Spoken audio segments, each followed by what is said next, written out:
Good morning guys, and welcome to day 12, where today we ride to the world's biggest mountain. Today, this is the road to Everest.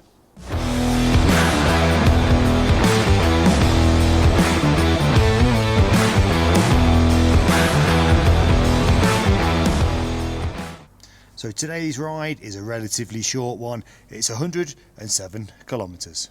So this morning the temperatures were down to about -6.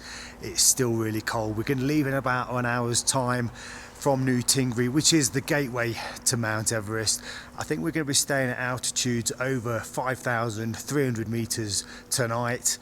The sun's coming up and it looks like it's going to be a clear day, so hopefully we should get some nice views of Mount Everest. You can just see the sun line coming over, and that's one of the reasons we don't leave too early, because it is absolutely freezing today. All the guys are getting their bikes prepped and ready for today's ride. So the guys here are just burning some cardboard under the diesel tank in order to try and get this truck started. It just shows you how cold it is this morning. So basically what they're trying to do is just trying to get that truck fired up by heating the fuel up. It just thins it down a little bit so it goes through the injectors. Right guys, let's get the bike started.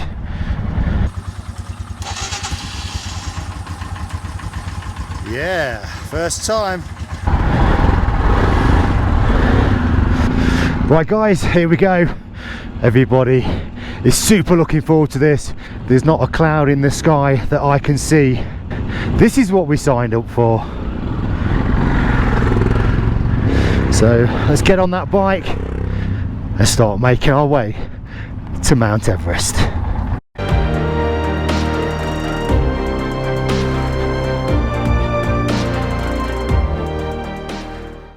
Whoa, it is super cold this morning guys. It's going to be a bit better when we get in the sunshine.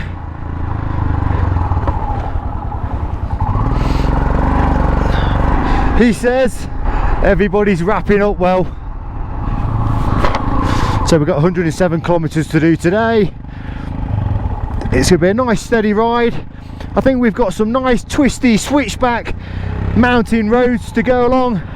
We've got a high peak where we're going to have a stop, hopefully take some photographs. At that point we should be able to see Mount Everest. So yeah, there's two base camps. There's one in Nepal and there's one in Tibet. We're obviously doing the Tibetan side, which apparently is the better view. It's the only one that's got a road that links to it, although we do have to get off before base camp and we get on these eco buses that takes us the rest of the way. So we're just pulling in to fuel up, as we're probably all on our reserve tanks up to now. Well, at least we've parked in the sunshine.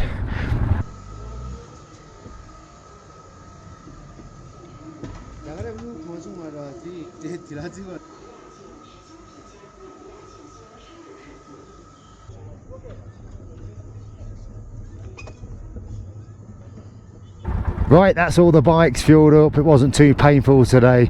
One in, one out, straight to the pump.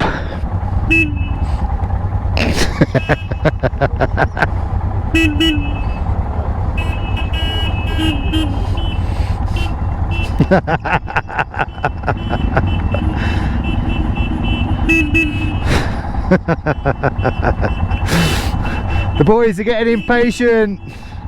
I think the altitude's getting to everybody. They've all gone a bit crazy. Everybody's getting a little bit overexcited, shall we say. So we need another permit to get into the national park area that leads to the Mount Everest Base Camp on the north side of the mountain. And like I said, it's going to be a relatively short ride today. I've heard they've made massive improvements over the last few years. I think it used to be very basic, including things like the toilet facilities used to be a hole in the ground. I think the accommodation is kind of like the Arabian style tents again that are broken into dorms. Whoa. I think this is where we get the permits to enter into the national park. It looks quite official. Oh, no sirens, no photos. Not sure if you should have the cameras running. So I'm guessing the permits have been pre-booked. We're good, we're through.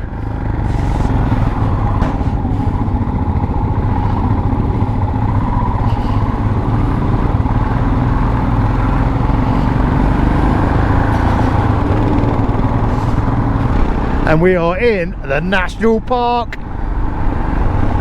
One cloud over there, and that's it. I'm hoping it's going to stay like that. Like I say, the weather can change at any time. It's looking good today. I mean, these people that live in these little buildings here, these little houses, wow, they're just so remote. I couldn't even imagine what it'd be like to try and live out here through the winter. So I think there's actually two base camps where we're going. One for people like ourselves, and I think there's a separate base camp there for people that are going to climb the mountain. I mean, we're kind of getting towards the end of October now, so I'm not sure whether people are still climbing the mountain this time of the year. Apparently there's over 600 people that have made it to the summit this year, and base camp gets, on the Tibetan side this is, over 500 visitors per day. But I'm guessing that's in the peak season, and we're getting towards the end of it. Some of the hotels and places we've stopped in are literally going to be shutting down, as this base camp, I believe, next week gets closed down for the winter. So this road we've just literally come down here, we've just turned in here. I'm not sure if this is the kind of the gateway to Mount Everest. I think this is where we pick the tickets up. There's a few Chinese tourists knocking around this bit, as you'd expect. Being in China, that's the way we're going to be going. So I'm pretty sure where we're going to be staying at is around about the 17,000 feet mark tonight, which is the highest I would have slept at. Last night was kind of 14,000, maybe 14,500. And I must admit, I was struggling with the breathing a little bit last night. I kept waking up, taking sort of deeper breaths. But yeah, basically tonight we're going a little bit higher. So we've got the permits and we're going through the archway here.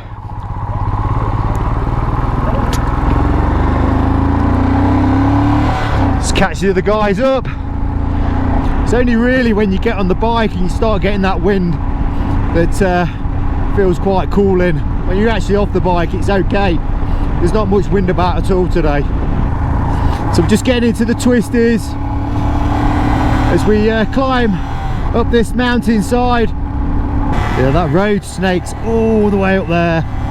We just passed through a little kind of village down there, which probably does maybe accommodation. I saw some pictures of food outside, so they're kind of restaurants as well.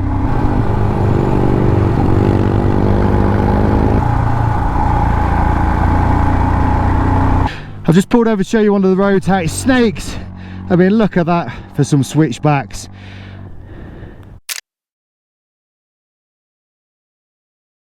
Let's get going. It looks like we're going to be gaining some serious altitude very shortly. You can always tell because the bike tends to struggle a little bit.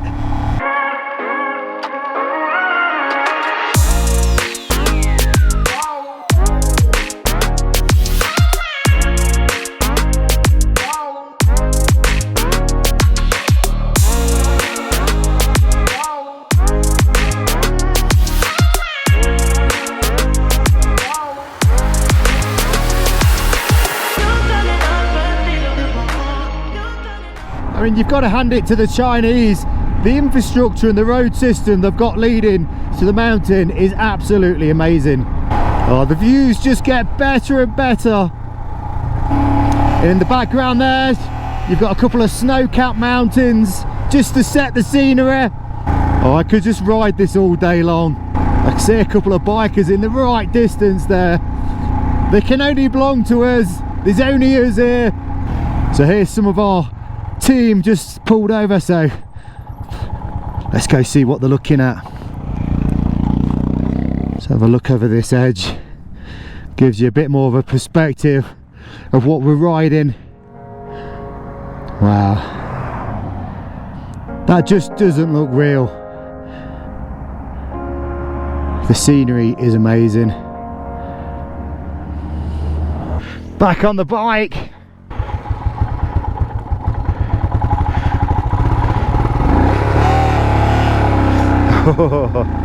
I didn't think it was going to go then. Really struggling. Oh, what this guy's doing is he's got a few little bits he's selling. It's like he's got a little cart on the go there. Let's wait for them revs to build up. That's third gear. And that's full throttle. Trying to carry some of that cornered speed is quite difficult. Just one or two of the turns are really tight. I try and use all the road if I can. Yeah, this one's a tight one. It's a first gear job. I've kind of done about probably 25 kilometers up to now. I'm getting a bit slower going with the twisty mountain roads, but I absolutely love them. These are great. So we've got a high pass here, 5,198 meters. So they've got all the prayer flags at this point. So this is one of the high passes.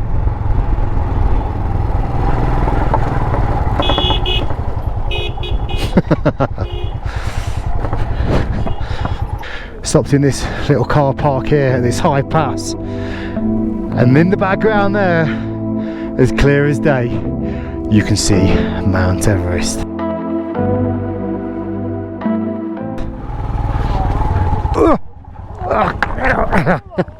I'm down! Hey!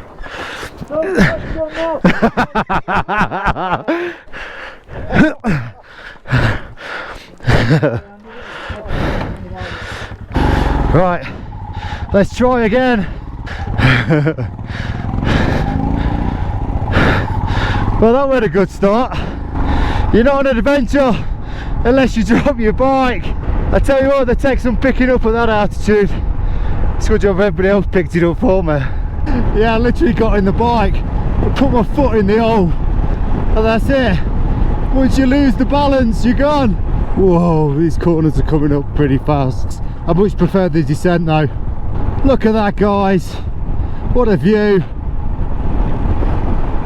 I mean, you've got quite a few high peaks that I'm not sure if they're all over 8,000 meters, which is ridiculously high. I think Mount Everest is something like 29,000 feet high.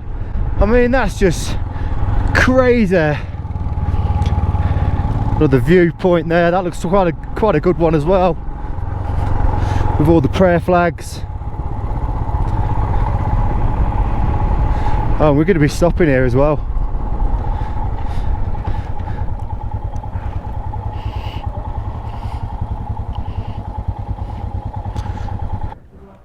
So there's another fantastic view. I mean, look at the road down there, guys. Wow, we're going to be heading down that.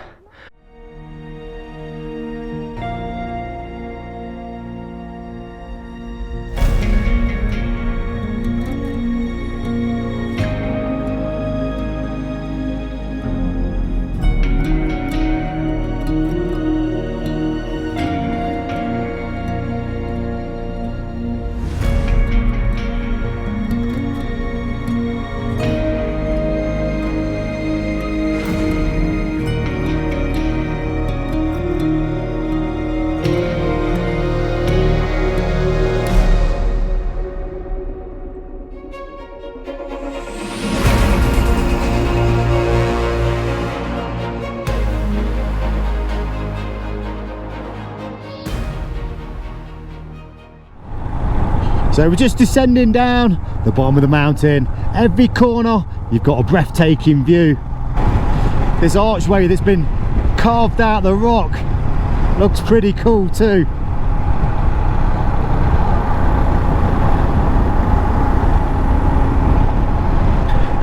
Looks like we've got a bit of a village down here as well. We're 50k into the ride now, so that's the halfway point. So this is the eco bus boarding point. So maybe this is as far as we can go. We put the bikes in here. Okay. But I'll wait for Tala to come. We can leave everything here. Cool. So yeah, I can just see over the distance there, that's where the eco buses are. So we're just waiting for Tala to turn up, our Tibetan guide, and we park the bikes up over here.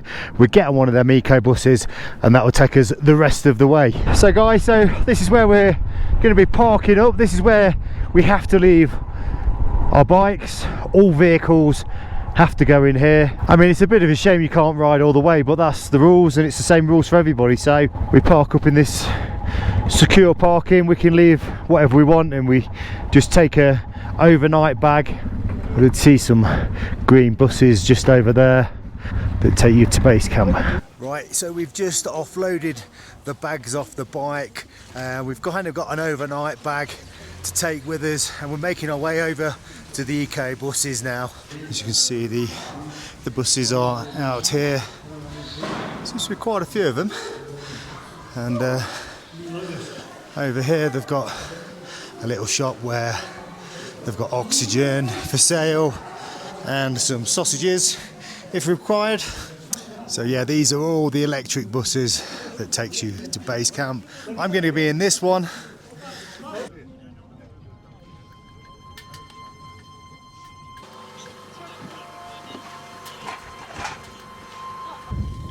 So guys, we've just got off the eco buses and we are at base camp. So the sign there, we're at an elevation of 5,200 meters, and this is where we're going to be staying tonight. So these are the tents at base camp. I think these are fairly newly built.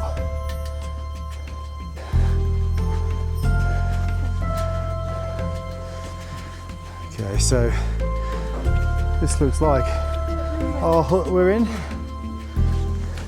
Oh, they all look exactly the same. It's actually quite warm in here.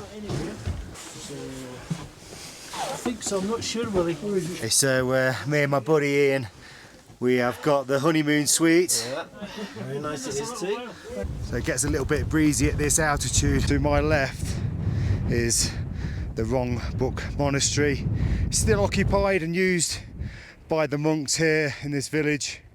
I'm just going to walk up these stairs and see if we can get a better view of that mountain. You can probably hear the wind, and you can probably hear the fact that I'm out of breath. Just over 5,200 meters now, and it's hard work when you're climbing stairs.